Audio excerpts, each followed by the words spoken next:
దేవుని యొక్క వాక్యాన్ని విందాము. ప్రభు బలలో మనము చేయి వేయడానికి ముందు దేవుని యొక్క వాక్యాన్ని విందాం. మత్తయి సువార్త 25వ అధ్యాయము. మత్తయి సువార్త 25వ అధ్యాయము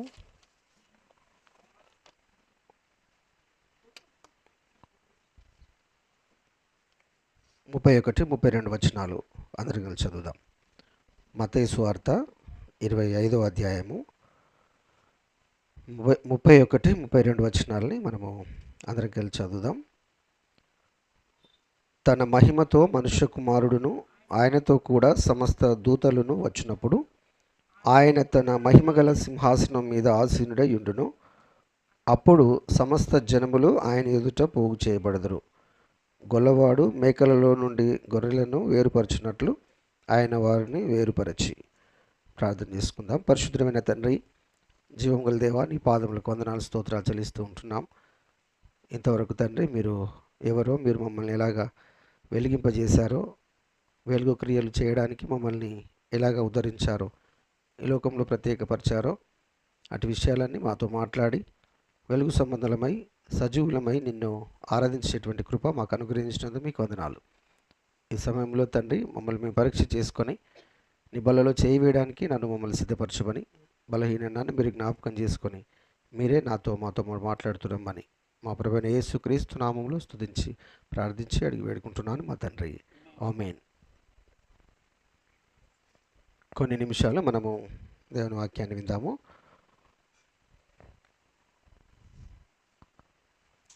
ఇక్కడ ప్రభు బలలో మనము చేయడానికి ముందు ప్రతి వారం మనం కొన్ని మాటల్ని చూసుకుంటాం. సరే, ఇక్కడ చదువుకున్నటువంటి వాక్య భాగము మీకు అందరికీ తెలిసినటువంటి వాక్య భాగమే. దేవుడు అనగా యేసుక్రీస్తు ఎక్కడ ఉన్నాడు అంటే ఇక్కడ 24వ అధ్యాయంలో 3వ వచనాన్ని మనం చదివితే, మత్తయి సువార్త 24వ అధ్యాయం 3వ వచనాన్ని మనం చూస్తే, ఆయన ఒలీవ కొండ మీద కూర్చుండి ఉన్నప్పుడు శిష్యులు ఆయన యుద్ధకు ఏకాంతంగా వచ్చి ఆయనను ప్రశ్నలు వేస్తూ ఉంటారు. రెండవ రాకడేంటి, అసలు ఏంటి, ఇదంతా ఇక్కడ జరుగుతుంది, ఎప్పుడు జరుగుతుంది అని చాలా విషయాలు ఆయన్ను ప్రశ్నలు వేస్తూ ఉన్నప్పుడు ఆయన ఒక సుదీర్ఘమైనటువంటి విషయాలను సుదీర్ఘంగా వారితో చర్చించినట్టు, ఎలాగా దేవుడు వస్తాడో, దొంగ వలె వస్తాడని, ఏ జామున వస్తాడో మీకు తెలియదని ఇలాగా చెబుతూ 25వ అధ్యాయంలోకి వచ్చేసరికి ఆయన 2 ఉపమానాలు కూడా చెప్పినట్టుగా మనం చూస్తాం. అందులో దివిటీలు పట్టుకున్నటువంటి 10 మంది కన్యకలను తన ఉపమానంలో తీసుకొని అందులో కొంతమందిని లోపలికి పిలుచుకున్నట్టు, కొంతమందిని బయటనే ఉంచినట్టు మనము చూస్తాం. సిద్ధపడి ఉన్న వారు ఎవరైతే ఉంటారో వారు అతనితో కూడా పెళ్లి విందుకు లోపలికి పోయినట్టు, ఆ తర్వాత కొంతమంది బయట పడేసినట్టు, అంటే బయటనే ఉన్నట్టు. ఆ తర్వాత 14వ వచనం నుంచి మనం చూస్తే నమ్మకమైనటువంటి దాసుడు లేదా అనేటువంటి మాటల నుంచి మనం చూస్తే 23వ వచనంలో, నీవు ఈ కొంచెములో నమ్మకంగా ఉంటివి, నిన్ను అనేకమైన వాటి మీద నియమించేదను, నీ యజమానుని సంతోషంలో పాలు పొందుమని అతనితో చెప్పాను. సో ఇవన్నీ ఉపమానాలు చెబుతూ 31వ వచనం నుంచి ఆయన చెప్పినటువంటి మాట ఏంటంటే, ఇది ఉపమానం కాదు, రాబోయే దినములలో జరగబోయేటువంటి తీర్పు ఇది. ఆ తీర్పులో ఎవరు ఉంటారు, ఎవరు నిలబడతారు, ఎవరు తేలిపోతారు, ఎవరు ఆయన దగ్గరికి వస్తారు, ఎవరు ఆయనను విడిచి ఇంకొక ప్రదేశానికి వెళ్తారు. ఈ సంగతులను ఆయన 46వ వచనం వరకు చాలా చక్కగా వారికి చెప్పినట్టుగా మనం చూస్తాం. 34వ వచనంలో, నా తండ్రి చేత ఆశీర్వదింపబడిన వారలారా రండి అని కొందరిని పిలిస్తే, 41వ వచనంలో మనం చూస్తే, శపింపబడిన వారలారా నన్ను విడిచి అని మనం ఇక్కడ చూస్తున్నాం. సో మీరు వాక్య భాగంని జాగ్రత్తగా గమనించండి నేను చదువుతున్నప్పుడు, ఎందుకంటే ఇంపార్టెంట్ పాయింట్స్ నేను మీకు చూపిస్తున్నాను. కొందరినేమో ఆశీర్వదింపబడిన వారలారా రండి అని అంటున్నాడు. కొందరినేమో శపింపబడిన వారలారా నన్ను విడిచి అని చెప్తున్నాడు. సో ఈ రెండు గుంపులు దేవుడు చూపిస్తున్నాడు. ఇది ఎప్పుడు సంభవిస్తుంది అని అంటే, తన మహిమతో మనుష్య కుమారుడును ఆయనతో కూడా సమస్త దూతలను వచ్చినప్పుడు, ఆయన తన మహిమ గల సింహాసనం మీద ఆసీనుడై ఉన్నప్పుడు సమస్త జనములు ఆయన ఎదుట పోగు చేయబడతారు. సమస్త జనులు అని అంటే ఇప్పుడు మనం అందరం, బయట ఉన్న వాళ్ళు అందరూ ఆయన ముందు పోగు చేయబడుట జరుగుతుంది. మనం ఇప్పుడు ఇక్కడ ఈ ఉపమానంలో కూడా ఆయన చెప్పాడు ఏంటంటే, సిద్ధపడ్డ వాళ్ళు, సిద్ధపడని వాళ్ళు కూడా పెళ్లి కుమారుడిని ఎదుర్కొనేటువంటి గుంపులో ఉన్నారు. సో ఎత్తబడేటువంటి వారు, విడిచిపెట్టబడేవారు కూడా ఇప్పుడు ఈ గుంపులో ఉన్నారు. సో ఇక్కడ మనము 32వ వచనంలో మనం చూస్తే సమస్త జనములు ఆయన ఎదుట పోగు చేయబడతాయి. వారు మంచివారా చెడ్డవారా అదే సంగతి పక్కకు పెడితే, ఆయన దగ్గరికి వచ్చినప్పుడు ఒక తీర్పు జరగబోతుందని, ఆ తీర్పు అది చివరిలో జరగబోతుందని, ఆ తీర్పులో రెండు గుంపులు ఉన్నాయని ఆయన మనకు చాలా చక్కగా గొర్రెలు మేకలు అనేటువంటి వాటిని వాడుతూ మనకు చెబుతున్నట్టు మనం చూస్తున్నాం. ఇక్కడ 34వ వచనంలో ఏమంటాడంటే, నా తండ్రి చేత బడిన వారలారా రండి, లోకం పుట్టినది మొదలుకొని మీ కొరకు సిద్ధపరచబడిన రాజ్యమును స్వతంత్రించుకొనుడి. సో ఒక జనాంగం ఉంది.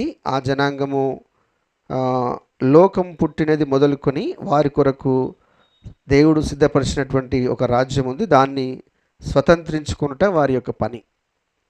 సో వారికే ఏమని పెట్టాడు పేరు అని అంటే, 37వ వచనంలో స్టార్టింగ్లో నీతిమంతులు అని అన్నాడు. సో నీతిమంతులు అనేటువంటి మాట ఉంది అక్కడ. నీతిమంతులకైతేనేమో ఆ స్థానం ఉంది. ఈ 41వ వచనంలో మనం చూస్తే, అపవాదికిని వాని దూతలకును సిద్ధపరచబడిన నిత్య అగ్నిలోనికి పొండి అని పోవుడని వారికి చెప్తున్నాడు. సో ఈ రెండు సంగతులు మనం ఆలోచన చేస్తూ రావాలి. మనకు సువార్త ప్రకటన చేస్తున్నటువంటి వారైనా, మనం రక్షణలోకి రావడానికి ముందు విన్నటువంటి వర్తమానమైనా ఈ మాటలే మనకు పదే పదే చెప్పి మనల్ని రక్షణలోకి తీసుకొచ్చిన సందర్భాలు ఉన్నాయి.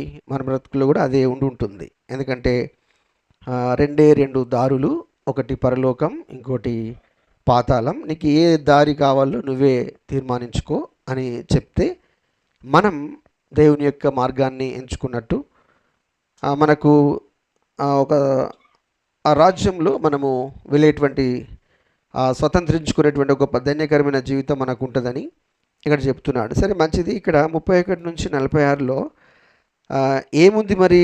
ఎందుకు ఇంత వ్యత్యాసం? ఎందుకు ఇంత ఎడబాటు? కొందరినేమో నా తండ్రి చేత ఆశీర్వదింపబడిన వారలారా రండి అని పిలుపు ఏంటి? కొందరికేమో శపింపబడిన వారలారా నన్ను విడిచి నిత్యాగ్నిలోనికి మీకు వెళ్ళిపోండి అనే ఇంత వ్యత్యాసం ఏంటి?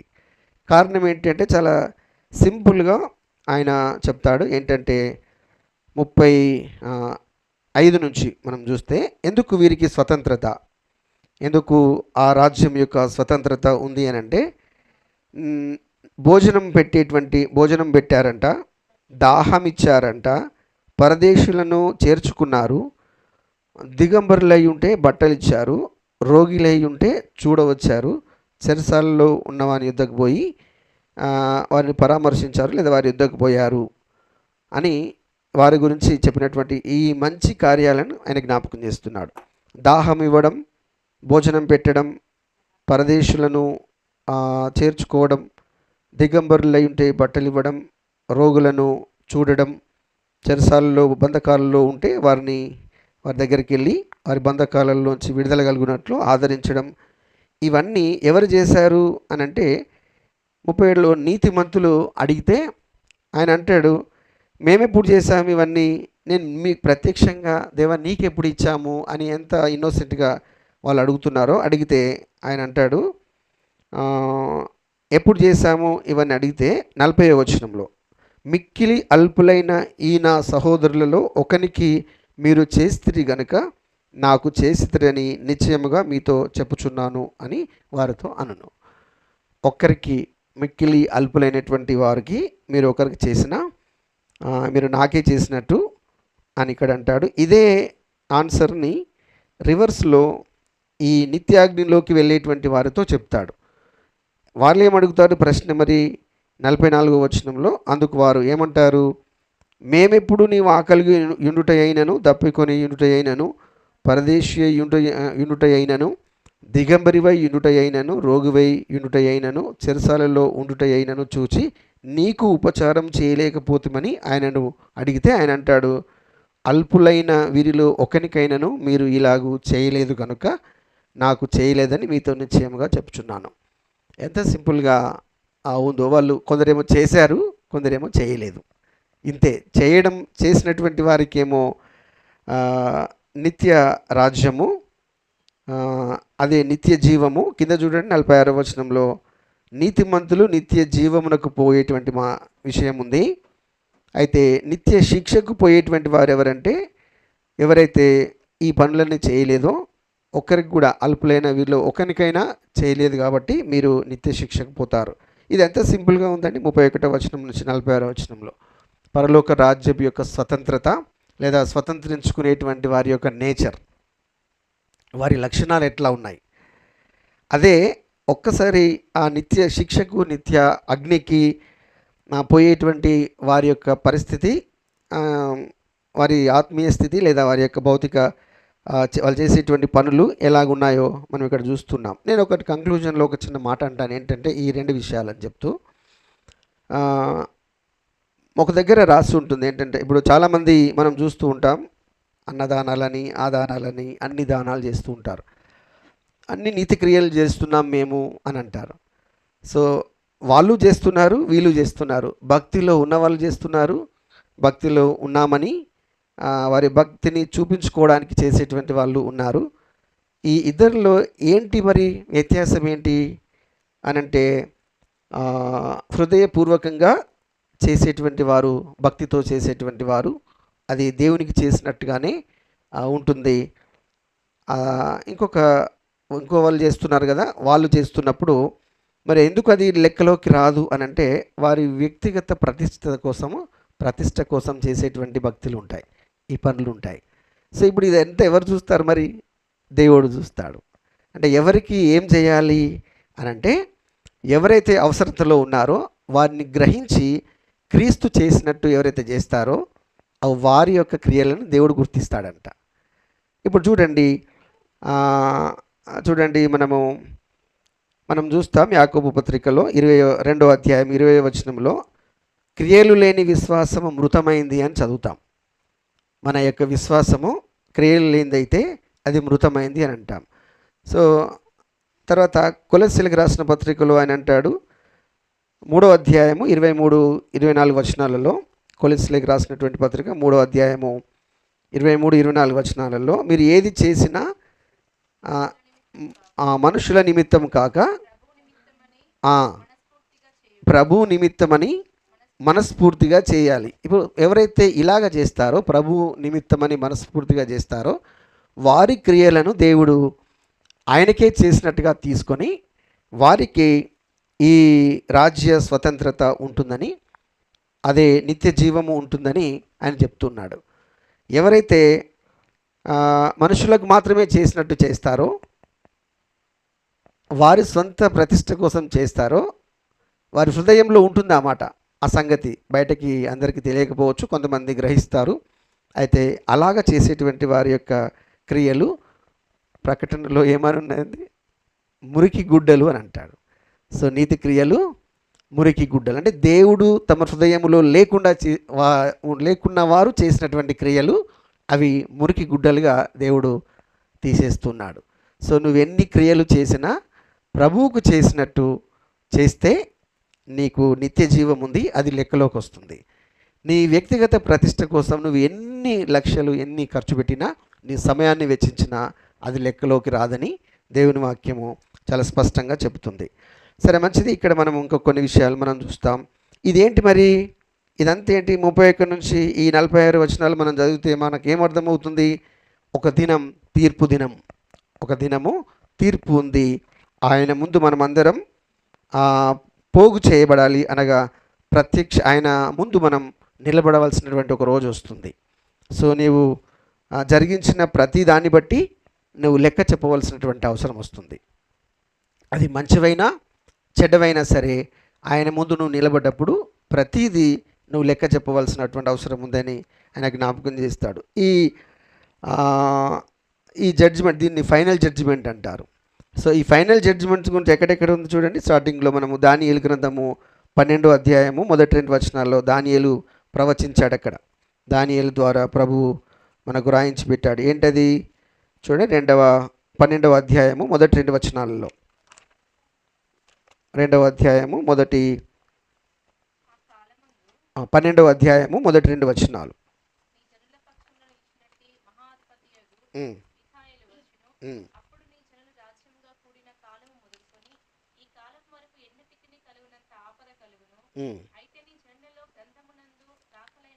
గ్రంథమునందు దాఖలైన వారెవరో వారు తప్పించుకుంటారు. ఇది దానియేలు ఏనాడు ప్రవచించాడు. ఆ సంగతులు మనము మత్తయి సువార్త ఇప్పుడు మనం చదువుకున్నాం కదా. ఈ 31వ వచనం నుంచి 46 వరకు ప్రభువే స్వయంగా ఒలీవల కొండ మీద కూర్చొని చివరిగా చెప్తున్నటువంటి ఈ మాటలుగా మనం చూస్తున్నాం. ఇదే విషయాల్ని అపొస్తలుడైన పౌలు రోమీలతో కూడా రాస్తాడు. 14వ అధ్యాయము రోమా సంఘానికి ఆయన జ్ఞాపకం చేస్తాడు. 14వ అధ్యాయము 10 నుంచి 12 వచనాల మధ్యలో ఆయన చెప్తాడు. చదవండి.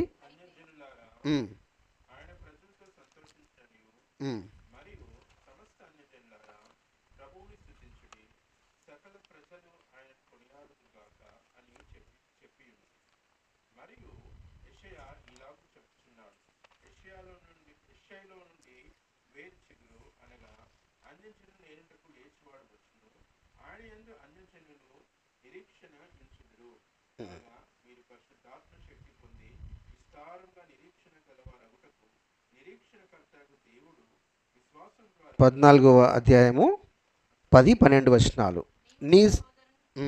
నీవు నీ సహోదరునికి తీర్పు తీర్చనేలా, నీ సహోదరుని నిరాకరింపనేలా మనమందరము దేవుని న్యాయపీఠం ఎదుట నిలుతుము. ప్రతి మోకాలు ఆయన ఎదుట వంగుతుంది, ప్రతి నాలుక దేవుణ్ణి స్తుతిస్తుంది అని రాయబడినట్టుగా అట్లా ఉంది. అదే మనకు ప్రకటన గ్రంథము 20వ అధ్యాయంలో కూడా ఈ సంగతులు యోహాను రాస్తున్నట్టుగా మనం చూస్తాం. చూడండి. 20వ అధ్యాయము 11 నుంచి 15 వరకు. మరియు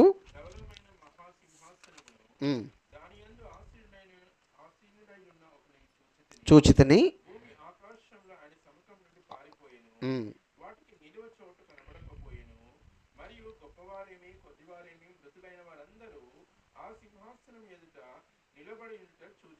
చూడండి 12వ వచనంలో, గొప్పవారేమి కొద్దివారేమి మృతులైన వారందరూ ఆ సింహాసనం ఎదుట నిలబడి ఉండుట చూచితిని. అప్పుడు గ్రంథములు విప్పబడెను, మరియు జీవ గ్రంథమును వేరొక గ్రంథము విప్పబడెను. ఆ గ్రంథముల యందు వ్రాయబడి ఉన్న వాణిని బట్టి తమ క్రియల చొప్పున మృతులు తీర్పు పొందిరి. సో ఇక్కడ దేవుని యొక్క చివరి లేదా ఫైనల్ జడ్జిమెంట్ అంటాం దీన్ని. ఫైనల్ జడ్జిమెంట్, చివరి తీర్పు అందరికీ ఉందనే సత్యాన్ని ఇక్కడ దేవుడు జ్ఞాపకం చేస్తున్నాడు. ఆయన ముందు అందరూ నిలబడాలి. వారి వారి క్రియలను దేవుడు చూపిస్తున్నప్పుడు వారు ఏం చేశారో దేవుడు ప్రత్యక్షపరుస్తున్నప్పుడు ఒప్పుకొని తీరవలసిందే అనే సంగతిని ఆయన జ్ఞాపకం చేస్తున్నాడు. సరే, మంచిది. మరి ఏంటి ఈ ఎడబాటు అనేటువంటి సంగతిని మనము చూస్తే, సమస్త జనములు ఆయన ఎదుట పోగు చేయబడ్డప్పుడు ఈ మేకలు గొర్రెల స్వభావమును ఆ దేవుడు జ్ఞాపకం చేస్తూ ఇలా సపరేట్ చేస్తూ, కొందరికేమో రాజ్య స్వతంత్రత ఉంది, కొందరికేమో ఎడబాటు ఉంది, అది నిత్య అగ్నిలోకి పోయేటువంటి నరకం ఉందని మనం చూస్తున్నాం.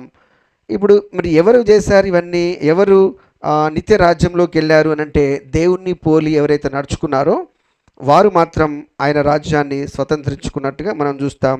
ఎవరైతే అపవాదిని పోలి వాని దూతలను అనుసరించి నడుచుకుంటారో వారు నిత్య అగ్నిలోకి పోయినట్టుగా మనం ఇక్కడ చూస్తూ ఉన్నాం. చూడండి, మొట్టమొదటిగా నేను దేవుని యొక్క లేదా ప్రభువైన యేసుక్రీస్తు యొక్క కొన్ని లక్షణాలు, ఒక 3 లక్షణాలు నేను మీకు చూపిస్తాను.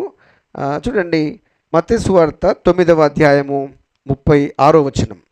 మత్తయి సువార్త 9వ అధ్యాయము 36వ వచనంలో యేసు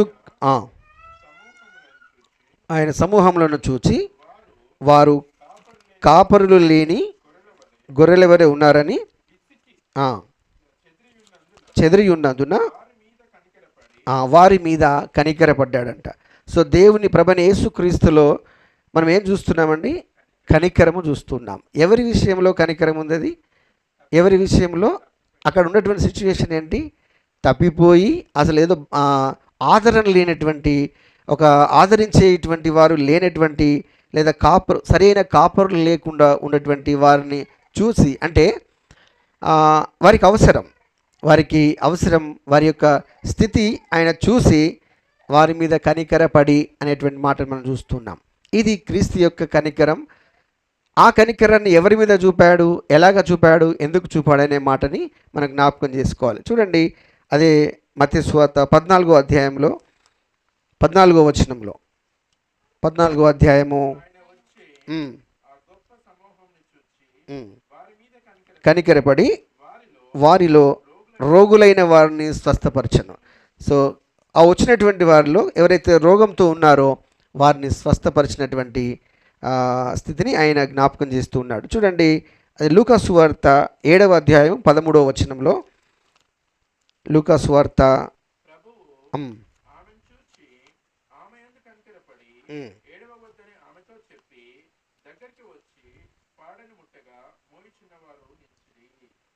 ఇక్కడ ఏంటండి, ఆయన కుమారుణ్ణి, ఆమె యొక్క కుమారుణ్ణి బ్రతికించినటువంటి పరిస్థితి ఇక్కడ మనకు కనబడుతూ ఉంది. అంటే ప్రభువు అక్కడికి వచ్చినప్పుడు ఆ పరిస్థితిని చూసినప్పుడు ఆయనకు అవసరత అక్కడ ఉందని తెలుసుకున్నప్పుడు ఆయన కనికరపడి వారిని బాగు చేసినట్టు, ఆ కాపరత్వం లేని వారికి కాపరిగా ఆదరించినట్టు, ఆ తర్వాత స్వస్థపరిచినట్టు, ఆ తర్వాత ఇక్కడ చనిపోయినటువంటి ఆమె కుమారుని లేపినట్టుగా మనం చూస్తూ ఉన్నాం. చూడండి, ఇంకా ప్రభువైన యేసుక్రీస్తు యొక్క ప్రేమను గురించి నేను మీకు చూపిస్తాను ఒక 2 వచనాలలో. 13వ అధ్యాయము యోహాను సువార్త 34వ వచనం. యోహాను సువార్త 13వ అధ్యాయము 34వ వచనంలో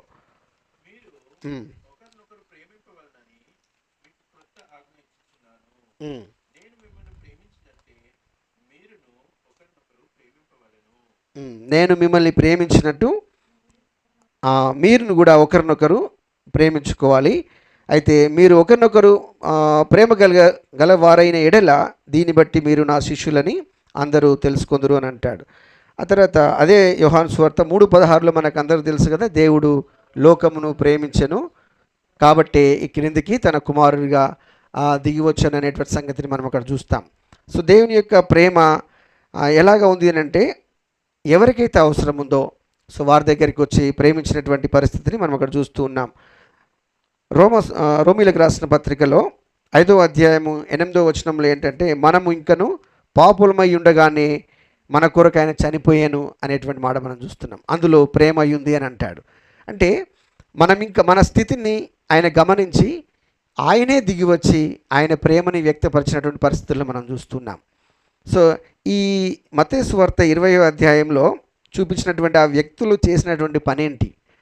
ఎవరికి వస్త్రాలు ఇచ్చామో, ఎవరికి దాహం ఇచ్చామో, ఎవరిని ఆదరించామో, ఎవరికి సహాయపడుతూ వచ్చామో, ఎవరి చెరసాలలో ఉంటే మేము వెళ్ళామంటే మేము అలాగేం చేయలేదు కదా అని అంటే, క్రీస్తు ఎలాగ చేశాడో మీరు అలాంటి హృదయం కలిగి వారి దగ్గరికి వెళ్ళి చేస్తే, ఒకరికి చేసినా మీరు నాకు చేసినట్టే, కాబట్టి మీకు నిత్య రాజ్యము సిద్ధపరచబడి ఉంది, మీరు అందులోకి వెళ్ళండి అని ఇలాగ వేరుపరచబడినటువంటి సందర్భాన్ని అక్కడ మనం చూస్తూ ఉన్నాం. సో అందులోకి నువ్వు రావాలంటే క్రీస్తు కలిగి ఉన్నటువంటి ఈ కరుణని, ఈ ప్రేమని నీ బ్రతుకులో చూపించేటువంటి అవకాశం వచ్చినప్పుడు చూపించాలని ప్రభు ఈ దినం నీతో నాతో మాట్లాడుతున్నాడు. చూడండి, ఇంకొక మాట ప్రాముఖ్యమైనటువంటి సంగతి ఏంటంటే, చూడండి, యాకోబు రాసినటువంటి పత్రిక 1వ అధ్యాయము 27వ వచనంలో. యాకోబు పత్రిక 1వ అధ్యాయము 27వ వచనము. ఎవరైతే అవసరతలో ఉంటారో వారి దగ్గరికి వెళ్ళి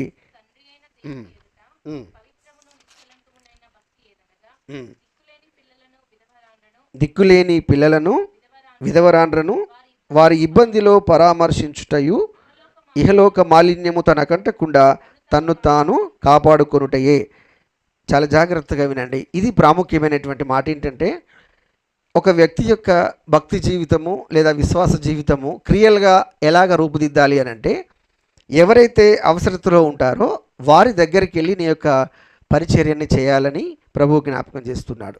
నేను చదువుతున్నాను చూడండి. తండ్రి అయిన దేవుని ఎదుట పవిత్రమును నిష్కలంకమునైన భక్తి ఏదనగా, పవిత్రము నిష్కలంకమైనటువంటి భక్తి ఏంటంటే అది ఎవరి ఎదుట? దేవుని ఎదుట ఎంచబడేటువంటి భక్తి ఏంటంటే దిక్కులేని పిల్లలను విధవరాండ్రను వారి ఇబ్బందిలో పరామర్శించుట. దిక్కులేని పిల్లల్ని పరామర్శించుట అంటే వారికి ఎవరు దిక్కు లేదు. ఆ సమయంలో నువ్వు దేవుని వలె ఒక దిక్కుగా నిలబడ్డప్పుడు. ఇంకెవరికి? ఇబ్బందుల్లో ఉన్నటువంటి విధవరాండ్రను వారి ఇబ్బందులో ఉంటారు కదా, ఇబ్బందుల్లో ఉన్నటువంటి వారిని నువ్వు పరామర్శించుట అంటే ఆ ఇబ్బందిని తెలుసుకొని పరామర్శించుట. ఈ దినము చాలామంది, నేను ఒక విషయాన్ని జ్ఞాపకం చేస్తాను. ఈ క్రిస్మస్ ఈవ్స్లో అందరికీ భోజనాలు పెడతా ఉంటారు, కేకులన్నీ ఇస్తూ ఉంటారు. దాని కొరకు ధనాన్ని సమకూరుస్తూ ఉన్నారు. ఏంటి సమకూర్పు? ఎవరి దగ్గరికి? నన్ను అన్న కూడా అన్నాడు, మేము కూడా ఇన్ని డబ్బులు ఇచ్చాము, వాళ్ళని డబ్బులు ఇచ్చారు, మీ దగ్గర కూడా వస్తుండే వాళ్ళు అని. అంటే మంచిది వస్తే నేను చెప్పేవాడినేమో. ఇదంతా అంటే ఒక మాట నేను వాడతాను, ఏంటంటే అన్నదానము అనేటువంటి ఒక మాట వాడతాం కదా. సో ఈ దానము అనేటువంటి వారు ఎవరికి చేయాలి? అవసరతలో ఉన్నవాడికి చేస్తే అది దానం అవుతుంది. మరి అన్నీ ఉన్నవాడికి చేస్తే ఏమవుతుంది చెప్పండి? అది ఏమవుతుంది? అది మీకు తెలియాలి. సో మనం ఏం చేస్తున్నాము ఇక్కడ? ఎవరిని? దేవుని ఎదుట పవిత్రము నిష్కలంకమైన భక్తి ఏంటి అని అంటే, దిక్కులేని పిల్లలు ఎక్కడ ఉన్నారో వారి దిక్కులేని తనాన్ని నువ్వు చూసి వారి దగ్గరికి వెళ్ళి నువ్వు సేవ చేస్తే నాకు చేసినట్టని ప్రభు అంటున్నాడు. విధవరాండ్రు ఇబ్బందుల్లో ఉంటే వారిని పరామర్శిస్తే, వారి ఇబ్బందులు చూసి వారిని పరామర్శిస్తేనే అది దేవుని దగ్గర భక్తి అని అంటున్నారు. ఇప్పుడు ఆర్భాటాలకు పోయి ఈ లోకంలో తమ గొప్పతనాన్ని చాటించుకోవడానికి ప్రజల దగ్గరికి వెళ్ళి నువ్వు తక్కువ ఇస్తావా, నువ్వు ఎక్కువ ఇస్తావా, నువ్వేం చేస్తావు? నేను ప్రత్యక్షంగా ఈ సందర్భాన్ని నేను విన్నాను నా బ్రతుకులో. నాకు కూడా ఈ ప్రశ్న ఒక మిత్రుడు వేశాడు. ఏమని అంటాడంటే, నేను క్రిస్మస్ జరిపిస్తున్నాను, అందరికి అన్నం పెట్టేస్తున్నాను, ఇక నేను మళ్ళీ ఫోన్ చేయా, నువ్వు నాకు డబ్బులు కొట్టు వీలైతే అని అన్నాడు. దూరం చాలా రోజుల తర్వాత ఫోన్ చేసి, సరే నేను దేవుడి చిత్తమైతే నేను చూస్తానులే అని పెట్టేశాను. ఇప్పుడు ఇది చదువుతున్నప్పుడు నాకు అర్థమైంది ఏంటంటే, ఎవరికి దానం చేస్తున్నాము, ఎవరికి లేదని. ఇప్పుడు నేను ఇక్కడ అన్నదానం అని పేరు పెట్టాను అనుకుందాం. మీ ఇంట్లో ఎవరికి అన్నం లేదా, అన్నం వండుకొని తినేంత స్థాయి లేదా, స్తోమత లేదా, అది దానం కిందకి ఎలాగొస్తుంది కదండి? ఎంత ఆత్మీయ స్పృహ లేకుండా వ్యక్తులు ఈ లోకంలో వాటి కార్యక్రమాలను జరిగిస్తున్నారో అటువంటి వారి క్రియలు దేవుడు ఏమంటున్నాడంటే అవి మురికి గుడ్డలు అని అంటున్నాడు. మురికి గుడ్డలుగా తీసి పాడేస్తాడు. నేను చేయలేదా, నేను ఇది చేయలేదా, అది చేయలేదా అంటే నువ్వెవరికి చేయాలి? దేవుడు ఏమంటున్నాడు క్లియర్గా, తండ్రి అయిన దేవుని ఎదుట పవిత్రమును నిష్కలంకమునైన భక్తి ఏంటి అని అంటే దిక్కులేని వారికి దాన్ని పట్టుకొని వారి అవసరతను నువ్వు తీర్చడం. ఒకరు నిజంగా ఇబ్బంది పడుతూ ఉంటే నువ్వు మంచి సమరయుడిగా వెళ్ళి ఆయనను దర్శించడం. ఇలాగ చేస్తే, అలాంటివి గుర్తించి నువ్వు చేస్తేనే దేవుడు నిన్ను ఆశీర్వదిస్తాడు. ఆ దినము నిన్ను గొర్రెలాగా పక్కకు జరిపి ఎప్పుడు లోకం పుట్టినది మొదలుకొని నీ కొరకు ఏర్పాటు చేసినటువంటి ఆ రాజ్యాన్ని నీకు స్వతంత్రించుకునేటువంటి ఆ అనుభవాన్ని నీకు ఇస్తాడని దేవుడు జ్ఞాపకం చేస్తున్నాడు. తర్వాత ఇంకొక మాట నేను మీకు చూపిస్తాను చూడండి. గలతీలకు రాసిన పత్రిక 6వ అధ్యాయంలో కూడా ఆయన అంటాడు, 2వ వచనం. గలతీలకు రాసిన పత్రిక 6వ అధ్యాయము 2వ వచనం.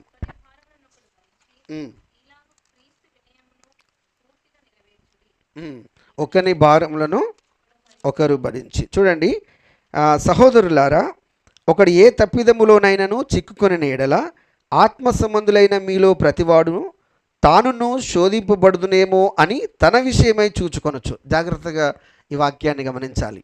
ఏంటంట, మీలో ఒకడు ఏదైనా తప్పిదంలో చిక్కుకుంటే ఆత్మ సంబంధులైన మీలో ప్రతివాడు తానును శోధింపబడుదునేమో అని ముందు ఎవరినెవరు చూసుకోవాలి?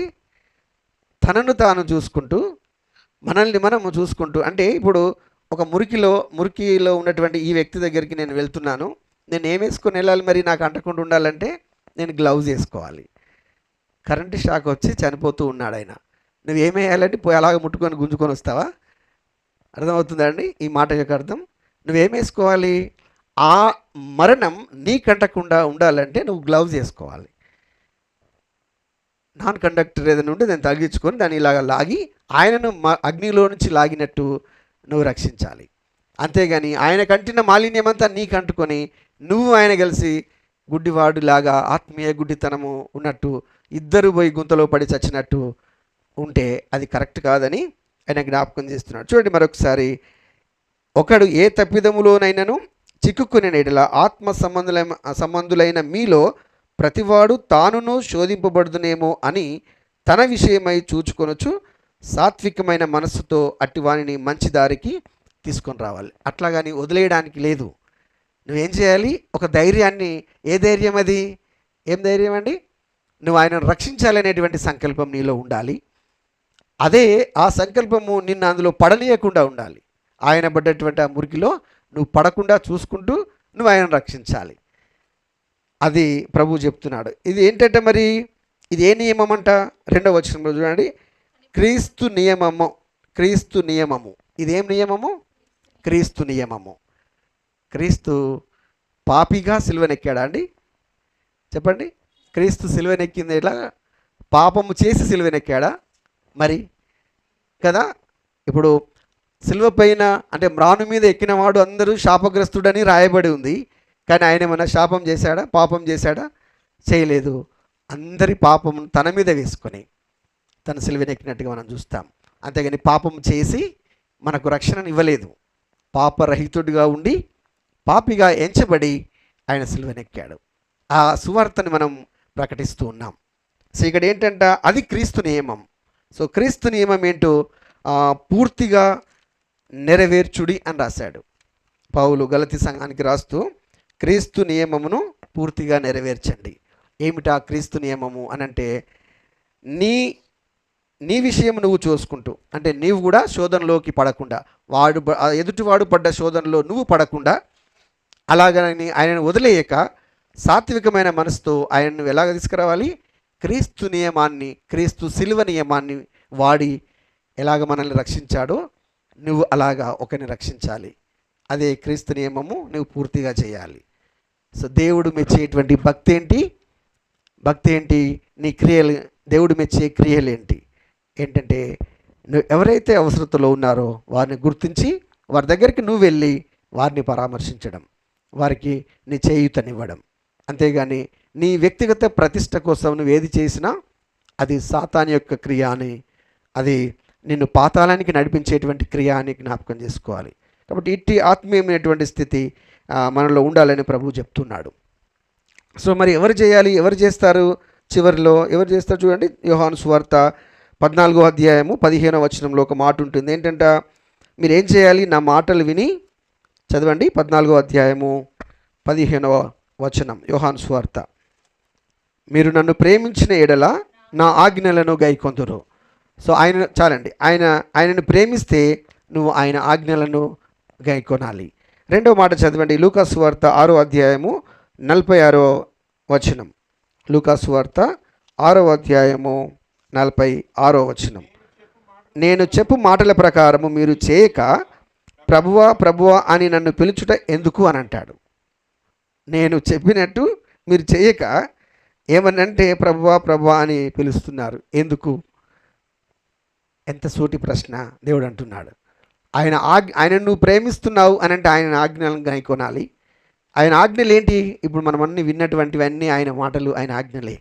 ఆయన ఏది చేయమన్నాడో అది నువ్వు చేయక మాటకు ముందు ప్రభువా ప్రభువా అని పిలుస్తున్నావు ఎందుకు అంటే, ప్రభువా ప్రభువా అని పిలుచు ప్రతివాడు ఎక్కడ ప్రవేశించాడు? పరలోక రాజ్యంలో ప్రవేశించాడు. కానీ ఎవడైతే ఆయన చిత్త ప్రకారం చేస్తాడో ఆయన మాత్రమే పరలోక రాజ్యం ఉందని మనం వాక్యంలో చదువుతూ ఉన్నాం. కాబట్టి ఆయన చిత్తం ఏంటి? ఆయన ఉద్దేశం ఏంటి? ఆయన లెక్కలోకి తీసుకునే క్రియలేంటి? ఆయన లెక్కలోకి తీసుకొని నిన్ను మెచ్చుకునే భక్తి ఏంటి? బలా నమ్మకమైన మంచి దాసుడా అని చెప్పాడు కదా అక్కడ. సో కొంచెంలో నీ యొక్క భక్తిని ఎలాగా చూపిస్తున్నావు?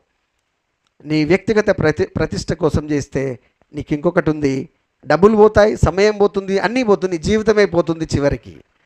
అదే నువ్వు ఆయన వాక్యానుసారంగా చేస్తే నీకు అన్నీ ఉంటాయి, దాంతోపాటు ఇంకా నిత్య జీవం ఉంటుంది. కాబట్టి నిత్య జీవం కొరకైనటువంటి పని నువ్వు చేయాలి. సో అందుకే యాకోబు రాస్తూ మొదటి అధ్యాయము 22వ వచనంలో ఏమంటాడు? యాకోబు తన పత్రికలో మొదటి అధ్యాయము 22వ వచనంలో ఏమంటాడు? మీరు వినువారు మాత్రమయ్యుండి మిమ్మును మీరు మోసపుచ్చుకొనకుండా వాక్య ప్రకారము ప్రవర్తించువారునై ఉండండి. ఇది జాగ్రత్త. మనం ఎంతో వింటూ ఉంటాం, ఎన్ని వాక్యాలు వింటుంటాం, ఎన్నో వాక్యాలు చదువుతాం, కానీ వినడంతోటే అయిపోతే నీ భక్తి జీవితం అక్కడికే ఆగిపోతుంది. సో ఎప్పుడైతే అది నీ బ్రతుకులో కనబడుతూ ఉంటుందో దాని ప్రకారము నువ్వు నడుస్తూ ఉంటావో అప్పుడే నువ్వు నీ యొక్క జీవితం నిత్య జీవానికి నడిపించుతుందని జ్ఞాపకం చేసుకోవాలి. ఇప్పుడు ఇక్కడ ఏమంటాడు? ఒకవేళ అలాగ ఉంటే మిమ్మును మీరే మోసపుచ్చుకున్న వారు అవుతారు. వినడం మాత్రమే విని వెళ్ళిపోతే మిమ్మల్ని మీరే మోసపుచ్చుకున్న వాళ్ళు అవుతారు. దాని ప్రకారం మీరు బ్రతికితే, ప్రవర్తిస్తే మీకు నిత్య జీవం ఉంటుంది. సో మీకు ఇప్పుడు చెప్పండి, సమస్త శరీరులు ఆయన ఎదుట ప్రత్యక్షమవుతారు. అప్పుడు గొర్రెలు ఒకవైపు, మేకలు ఒకవైపు. సో ఇప్పుడు గొర్రెల యొక్క స్వభావము, వారు పిలిచిన పేరేంటి? నీతిమంతులు అని అన్నాడు. మీరు రండి అని అన్నాడు. మీ కొరకు సిద్ధపరచబడిన రాజ్యం అక్కడ ఉంది, స్వతంత్రించుకోండి అని అంటాడు. కొందరిని పిలిచేమో, మేకల్ని ఇలాగున పిలిచేమో, మీరు వెళ్ళండి, ఇక్కడ నుంచి వెళ్ళండి, మీకు నిత్య అగ్ని. ఎవరెవరికి? మీ అధిపతి ఉన్నాడు కదా సాతాను, ఆయన దూతలు ఉన్నారు కదా, వాళ్ళ కొరకు సిద్ధపరిచిన నిత్య అగ్ని కింద ఉంది, మీరు అటు వెళ్ళండి. సో ఇలాగ వేరుపరిచినటువంటి సందర్భం వస్తుంది. మరి మనం ఏ గుంపులో ఉండాలని ఆలోచన చేస్తున్నాం? మన క్రియలు ఎలాగున్నాయి? మనం కరుణ ఎవరి మీద చూపిస్తున్నాం? క్రీస్తు చూపించినటువంటి కరుణ, క్రీస్తు చూపించినటువంటి ప్రేమ, క్రీస్తు ఆదుకున్నటువంటి ఆ ఆదరణ. సో ఇవన్నీ నువ్వు నిజంగా చేస్తే దేవుడు ఖచ్చితంగా నిన్ను నిత్య జీవానికి వారసుడిగా చేస్తాడు. ఒక క్షణం మనం పరిశీలన చేసుకుందాం. మన బ్రతుకులో కూడా ఒక దినం ఉంది. ఆ దినము ఆయన ముందు ఉన్నట్టుగా మనల్ని మనం ప్రత్యక్షపరచుకోవాల్సిన అవసరం ఉంది. కానీ దానికంటే ముందే ఇప్పుడు క్రీస్తు యొక్క శరీరము, రక్తము మన ముందుంది. ఆయన దానిలో చేయి వేసే ముందు ఒకసారి మనల్ని మనం పరీక్ష చేసుకోవాలి. సో ఆయన వాక్య ప్రత్యక్షత మన మీదకి వచ్చినప్పుడు మనం ఎలాగున్నామో ఒకసారి పరిశీలన చేసుకుంటే, ఏమైనా తేడాగా ఉంటే వాటిని తీసేసుకొని, దేవ మరి ఇంతవరకు నేను చేసిందంత ఎలాంటి భక్తి జీవితం ఇది? నన్ను నేను మోసపురుచుకునేటిదా? మీరు మెచ్చేదిగా ఉందా? మీరు మెచ్చేదైతే నాకు నిత్య జీవం, నన్ను నేను మెచ్చుకునేదైతే నాకు నిత్య